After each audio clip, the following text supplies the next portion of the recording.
Poor Things ou Pobres Criaturas é facilmente um dos filmes que eu mais aguardava em 2023 e a ansiedade estava gigantesca, latente, lá fora um monte de gente já tinha assistido o filme e finalmente eu consegui assistir o filme agora já no finalzinho de janeiro. A expectativa estava lá no alto e eu posso te dizer que eu não me decepcionei, tá? Poor Things é mais uma obra maluca, bizarra, criativa, intrigante de Yorgos Lanthimos, o mesmo responsável pelo Lagosta, Sacrifício do Cervo Sagrado, Dente Canino, e mais uma vez ele consegue se desafiar, trazer algumas coisinhas diferentes também, mas deixar a sua marca registrada. E afinal de contas, que diabo de filme é esse?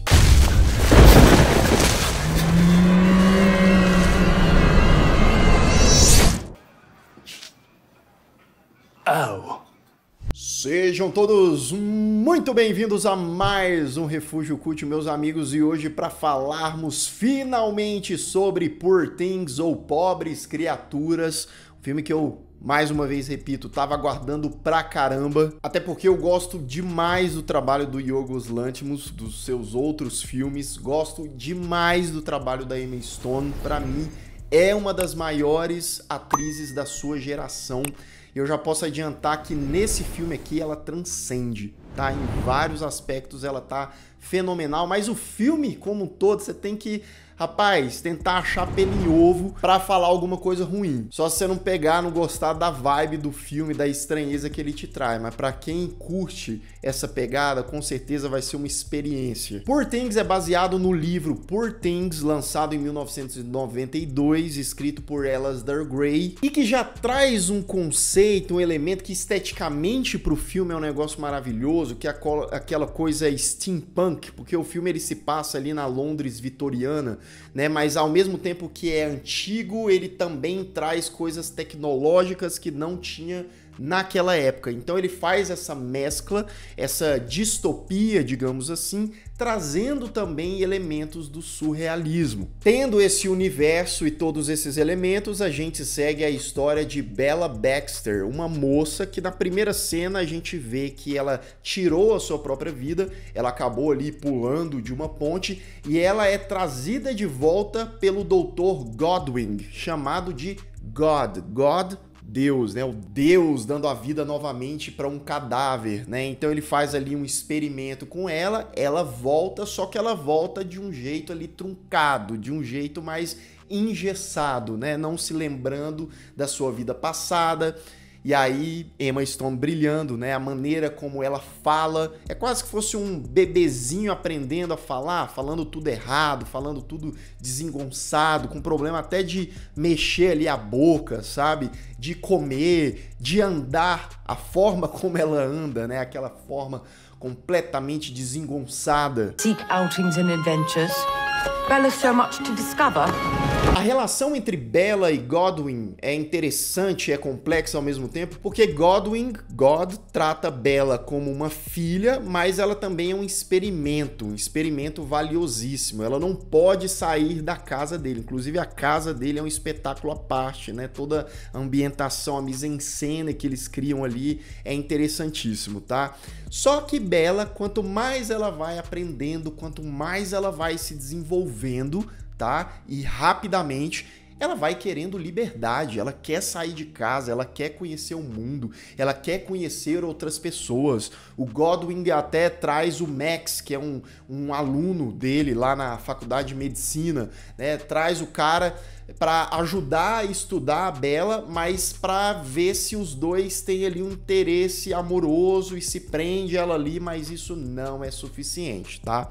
Bella vai sair em uma aventura de descobrimento, descoberta, liberdade. Ela fala para ela mesma, eu posso sair por aí, né? Eu não sou, ninguém é meu dono e tal, eu preciso aprender, eu preciso evoluir, eu preciso sentir o mundo como ele é e não só ficar trancafiada dentro daquela casa. Nesse meio tempo, ela vai conhecer o personagem do advogado Duncan, que é feito pelo Mark Ruffalo, que tá muito bem aqui no papel. Todos eles estão maravilhosos, né? O William Dafoe também, como o Godwin, né? Aquela maquiagem também muito bem feita, né? O filme, ele tem muita influência de Frankenstein, tá? Muito, mas eu digo que ele vai além nas suas temáticas. Ele atualiza e ele traz, né, para os dilemas que a gente tem na sociedade, nas pessoas, né, nos comportamentos atuais também, né? Então ele pega só essa premissinha de Frankenstein que dá esse temperinho legal para a obra.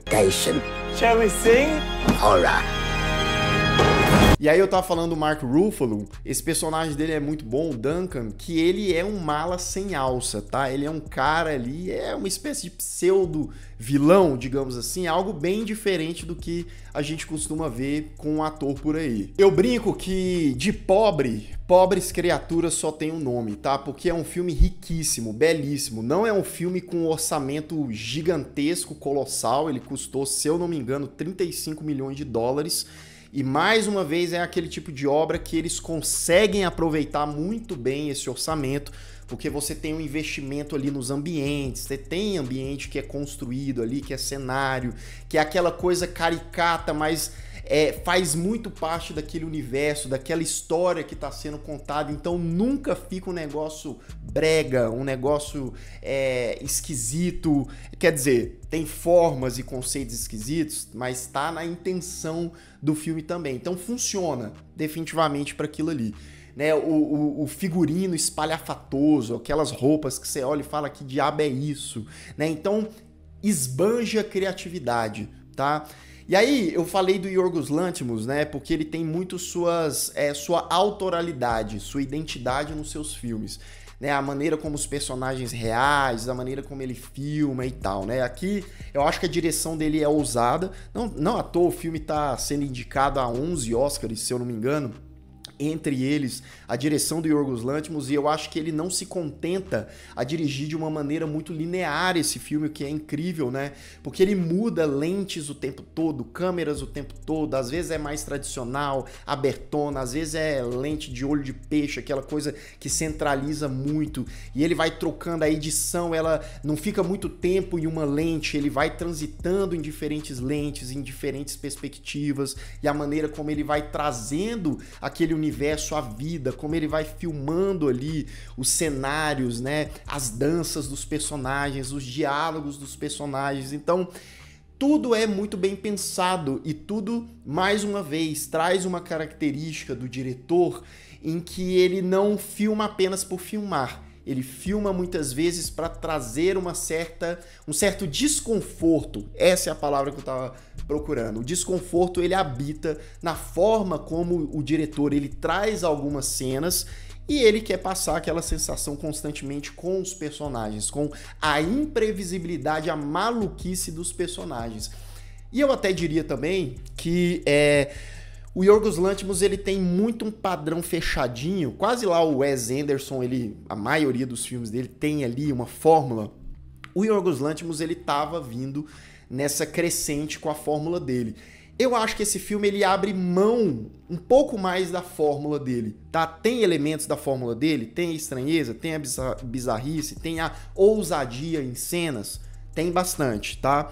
Mas, por exemplo, aqueles personagens mais frios, truncados e algumas situações ali que acontecem, eu acho que ele consegue abraçar algo que ele não fazia antes nos filmes dele, trazendo mais uma naturalidade, diálogos que, apesar de absurdos, eles soam na boca dos personagens, né, com pessoas próximos do normal conversando. Nem todos são normais, mas um ou outro ali, você vê por exemplo, o Max, né, o personagem lá do aluno do Godwin, talvez seja o personagem mais normal da história. Experience everything, not just the good.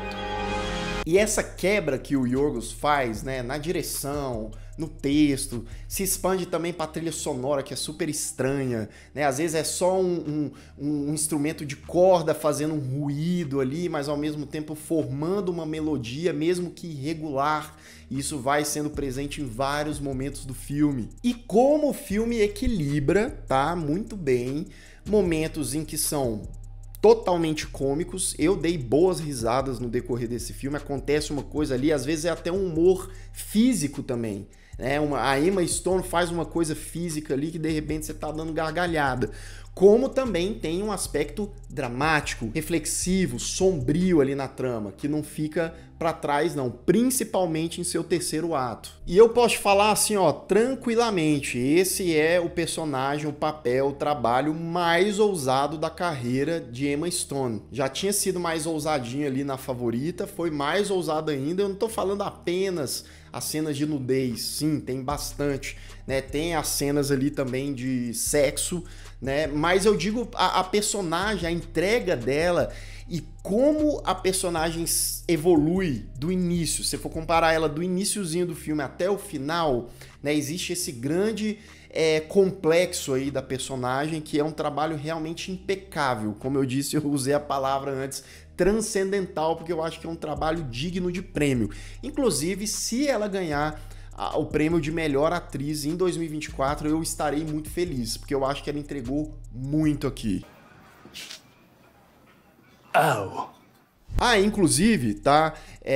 Tem gente que pode reclamar, teve muita cena de sexo, não sei o que, bababá, só que pelo menos a grande maioria, mas né, muitas dessas cenas mesmo, elas fazem parte de um contexto narrativo e de um desenvolvimento da personagem. Então, elas encaixam muito bem para essa história que a gente tá vendo aqui. Em momento algum eu fiquei entediado nesse filme. É um filme com 2 horas e 20 de duração, não fiquei entediado, muito por conta da edição também, claro, da direção também, que faz muito parte desse trabalho, e dos diálogos espertos, ágeis, ácidos ali. São diálogos às vezes muito inesperados, então você vê que existe esse cuidado de entregar textos ali pros personagens que realmente são textos inspirados, né, principalmente pro contexto ali que eles estão vivendo. Então assim, Pobres Criaturas é sim um filme rico pra caramba, tá? Em vários aspectos, e que debate aí preconceito, aceitação, liberdade, moralismo, dilemas aí que estavam há séculos e séculos e continuam respirando firme e forte, e a gente precisa dialogar, a gente precisa refletir até onde eles vão, até onde faz sentido, até não, e esse tipo de obra, além de entreter, ele consegue fazer esse debate ficar vivo e trazê-lo de uma maneira tão peculiar e divertida assim, é sem dúvidas um ouro, tá? Eu dou uma nota 9 para Poor Things. Sem dúvidas, um dos melhores filmes do diretor, um dos melhores filmes do ano passado. Se você puder, assista, né? Tá entrando aí em breve nos cinemas, e eu acho que até por ele ter esse apelo visual, essa coisa estética muito marcante, é sim uma experiência muito boa assistir na telona também. Atenção! Aviso de spoiler! A partir de agora, continue por sua conta e risco. I am Bella Baxter, and there is a world to enjoy. Bem, vamos lá? Max, o estudante, está ajudando God, né? O Deus ali, o criador, entre aspas, de Bella, né? E a gente, pouco depois ali, na rotina deles, nos estudos, experimentos, a gente descobre o passado trágico de Bella, né? Uma moça que o Godwin não sabia quem era, o nome dela e tal, mas ela tirou a própria vida e ela estava grávida, né? E para mantê-la viva, olha o que o cara faz, né?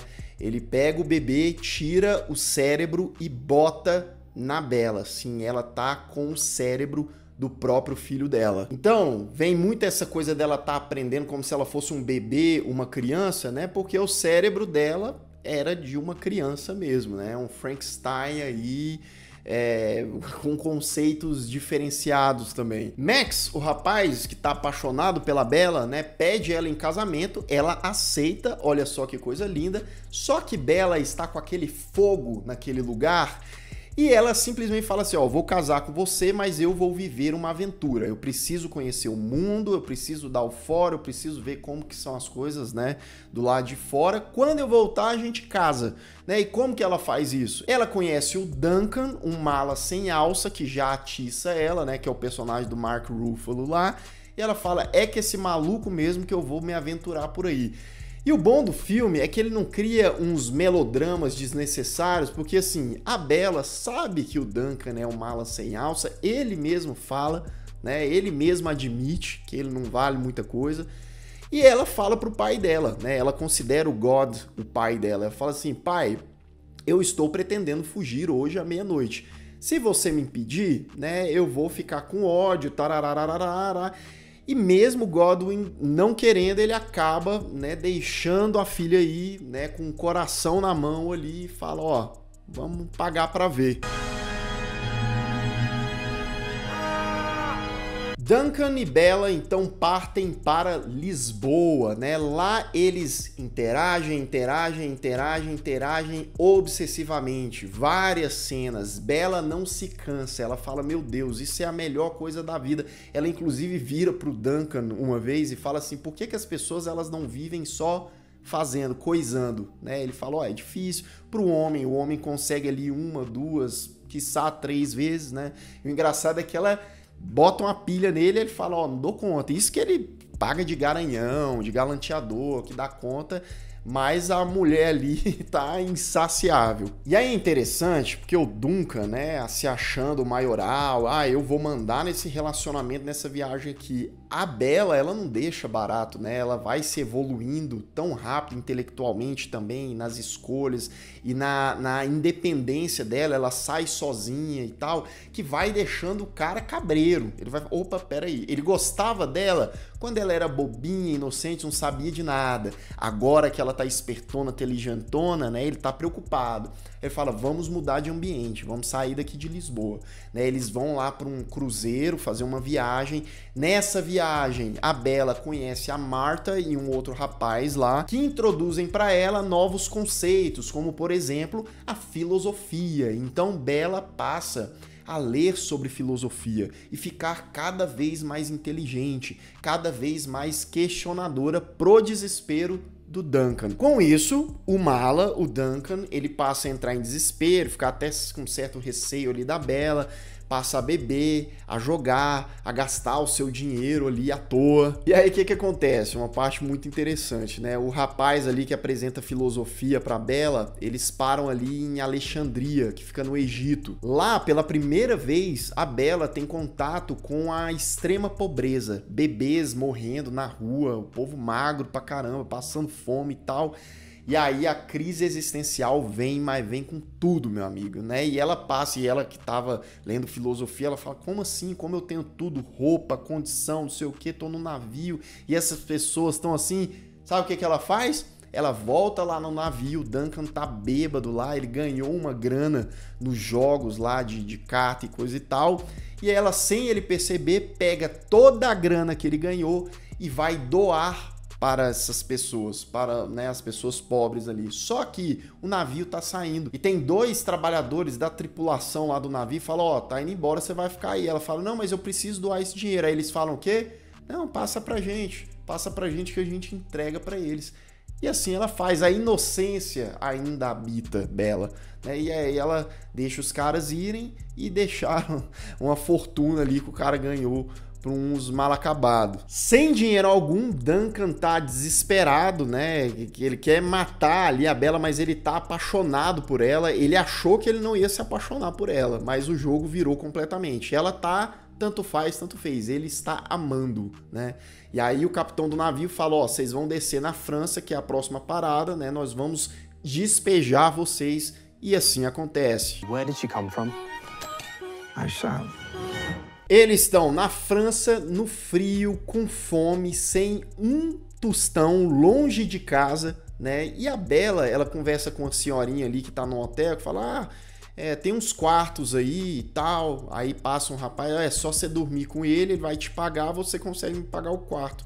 E aí ela tem, né, o primeiro contato com a prostituição, isso mesmo. Aí ela fala, ela pensa ali racionalmente, peraí, a gente tá passando fome, a gente não tem dinheiro, então ela é muito pragmática, né? Ela fala, não, beleza, vou dormir ali com 1, 2, 3, ganhar o dinheiro, comprar comida, né? Ter ali um dinheiro para ter um quarto, e assim ela faz. Obviamente, Duncan entra em surto, eles se separam, né? A Bella mesmo fala para ele, ó, nossos destinos aqui, você vai para lá, eu vou para cá, porque eu vou cuidar da minha vida, vou ganhar o meu dinheiro, você que surte pra lá. E aí ele fica lá dando os chilique dele pelas ruas da cidade, enquanto Bella tá lá ganhando dinheiro. E aí não só ela tá ganhando dinheiro, como ela tá estudando aquelas situações com diferentes homens, porque até então ela tinha tido só experiência com Duncan, né?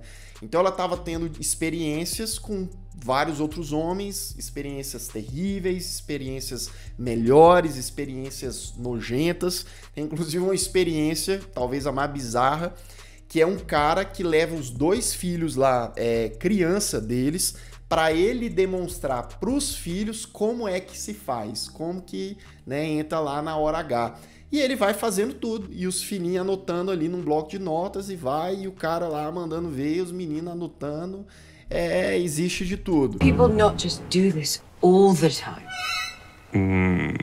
Bella também se envolve com uma moça lá, né, uma outra garota de programa, tendo mais essa experiência. Essa menina é socialista, leva a Bella lá para um clube socialista também, para fazer parte ali do grupo. Porém, nessas desventuras aí de Bella, lá em Londres, God está morrendo, sim, né, o criador dela, o pai dela tá morrendo. O Max, né, ele consegue ali contato com a Bella e ela volta correndo para Londres. Ah, só um parênteses, tá? O filme ele meio que é dividido em capítulos ali, né? E todas as telas dos capítulos, tipo Lisboa, Londres, não sei o quê, é muito interessante, é muito bonito, uma coisa surrealista, e sempre tem a Bella como o elemento central ali dessas telas. Bem, quando Bella volta, se encontra com God, pergunta pra ele o que de fato, né, agora ela muito mais inteligente, esperta, pergunta o que aconteceu com ela do passado, quando ela tinha morrido. E aí ele, no leito da morte ali, prestes a morrer, né, ele fala, ele conta a verdade, ele conta o lance do bebê, do cérebro. Ela fica chocada, né, mas nessa altura do campeonato não tem muito mais o que possa ser feito. Tem também uma personagem nova na parada, que é a Felicity, porque o Max e o God pegaram uma outra moça que tinha morrido e fizeram uma nova Frankenstein ali, né? Só que essa Felicity, ela tem um aprendizado mais lento. O próprio Godwin diz que estava indo mais devagar com ela para não acontecer a mesma coisa que tinha acontecido com a Bella. For it is a happy tale. Bella decide se casar com Max. Max é apaixonadíssimo nela, ele aceita ela mesmo sabendo ali que ela passou por tal coisa, fez ele, não, eu te amo e tal, vamos lá. E quando os dois estão no altar, prestes a se casar, eles são interrompidos. Duncan, o advogado maluco, chega lá com um general, o Alf, que é o antigo esposo de Bella, quando ela era Victoria, sim, esse era o nome passado dela antes de morrer.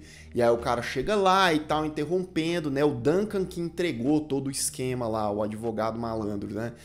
E aí a Bella olha pro Max e fala, não, tá, eu quero ir lá, eu quero ver, eu quero saber o que aconteceu, vamos ver onde isso vai dar.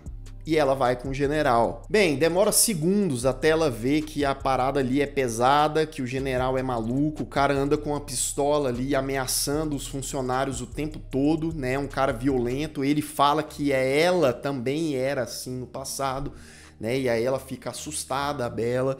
Então, assim, o cara é completamente fora de si e basta ela passar uma tarde, um dia ali, ela entende o porquê que provavelmente ela tirou a vida dela, né? E aí o cara até culpa o bebê, fala, você não queria o bebê, você chamava o bebê de demônio, mas será que também psicológico, muito provavelmente, né, o psicológico dela não estava tão abalado porque o cara era completamente surtado, violento, etc. E em um certo momento, Bella escuta o general Alf ali conversando com o médico, falando que ele quer mutilar ali as partes da Bella para ela parar de sentir prazeres e impulsos e parar de fugir e parar de fazer as coisas, né?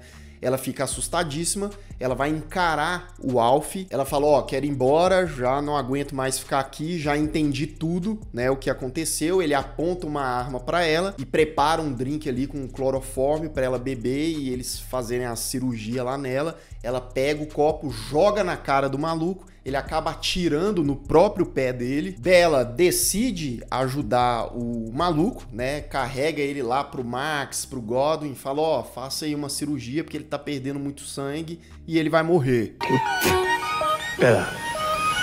Why I keep it in my mouth if it is revolting? Nesse meio tempo, Godwin, ou God, ele morre ali com Bella e Max ao seu lado, morre tranquilamente. Bella, então, fica com a herança ali, fica com a casa, com a clínica do Godwin e decide se tornar uma médica também e levar adiante o trabalho de Godwin. Isso com a ajuda de Max, agora seu companheiro, seu esposo. E aí na última cena eles estão no jardim, a Bella de boa, lendo um livro e tal, bebendo um negocinho, o Max também tranquilo, a Felicity, a outra moça, né, que a nossa outra Frankenstein, digamos assim, parece que tá progredindo mais, tá evoluindo, e o General Alf, né, o maluco, o sádico, estava lá. Só que o que eles fizeram? Trocaram o cérebro do cara com um cérebro de bode. Então o cara tava lá, mas estava como um petzinho, um animal. Agora ele era um bode na forma de um cara. Fim de Pobres Criaturas, fim de Poor Things. Claro, tem várias outras coisinhas aí no meio que eu acabei não mencionando. Por exemplo, vou citar só uma, tá? Tem uma cena maravilhosa ali de dança do personagem da Bella, da Emma Stone, com o personagem do Duncan, do Mark Ruffalo, que eles dançam ali todos desengonçados no meio de um salão e depois gera uma briga ali com o personagem do Mark Ruffalo. Maravilhoso. Mas, enfim, é um filme que tem essas cenas engraçadas, tem diálogos ali absurdos, aquela coisa meio impactante, meio chocante aí para alguns, mas tem também esse aspecto de reflexão, dessa coisa dessa personagem ter se libertado e ter, né, buscado ali conhecimento, buscar conhecimento a partir do momento que ela detém isso, ela sabia o que fazer da vida dela, sabia ter as suas escolhas e como ela estava sendo reprimida com isso, estava sendo aprisionada e ela consegue, né, se libertar disso em uma jornada muito interessante que vai para além desses conceitos também. Então eu recomendo muito você assistir Poor Things, o mais novo trabalho aí do Yorgos Lanthimos. E você já assistiu o filme? Já teve a oportunidade? O que você achou dessa história dos personagens? O que você acha dos filmes do Yorgos Lanthimos? Que não é todo mundo que gosta não, tá? Tem gente que odeia porque é uma coisa mais fora da caixa, mais diferentona mesmo. E se você ainda não é inscrito aqui no canal, se inscreva aqui embaixo, clique no sininho para receber todas as notificações e deixe o seu like, que ajuda muito o Refúgio Cult. E eu vou ficando por aqui. Caso você tenha perdido os últimos vídeos do canal, ó, estão aparecendo bem aqui do meu lado, é só clicar e assistir, caso o YouTube não tenha te mandado. Um grande abraço e até mais.